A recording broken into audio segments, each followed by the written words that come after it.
یہ بھی اصل میں فقہی مسئلہ ہے، کیونکہ ہمارے ہاں حنفی حضرات جو ہیں وہ سختی کے ساتھ اس کے قائل ہیں کہ زکوٰۃ یا تو حکومت لے گی، ورنہ اگر انڈیویجول دے رہا ہے تو کسی فقیر کو جو کہ مستحق ہے اس کا مالک بنانا ضروری ہے، جبکہ انسٹیٹیوشنز کے اوپر جو رقم لگتی ہے اس میں کوئی انڈیویجول مالک نہیں بنتا اس کا، تو اس کی کچھ قباحت ہے۔ البتہ حکومت اگر لیتی ہے اور لگاتی ہے تو اس میں وہ سمجھتے ہیں کہ جائز ہے۔ حکومت جو ہے وہ تمام ملک کی طرف سے نمائندہ ہے۔ میرے خیال میں یہ ہے کہ حکومت بھی اگر زکوٰۃ کی رقم لگائے گی کسی یعنی ہسپتال پر، تو وہاں ایک شرط لازم ہوگی کہ لکھ دیا جائے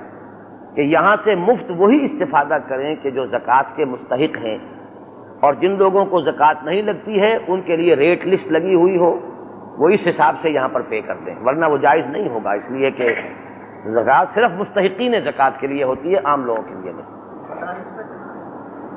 مدارس میں بھی اصل میں ایک تو اب ہو رہا ہے نا، حکومت کے پاس جاتی ہے، حکومت گرانٹ دیتی ہے، اور مدارس میں جب دیتے ہیں لوگ تو وہ اس نئے سے دیتے ہیں کہ طالب علم کو بلا کر کہہ دیا کہ اس کو دے دیں، پھر طالب علم دے دیتا ہے مدرسے میں، یہ ذرا لمبا ہے وہ خام خواہ کو۔ بہرحال یہ چونکہ میں نہیں چاہتا کہ اس ایشو پر علماء کرام کے ساتھ خام خواہ کوئی کنٹروورسی شروع ہو، اس لیے آپ ان معاملے میں مجھے معذور سمجھے تو بہتر ہے۔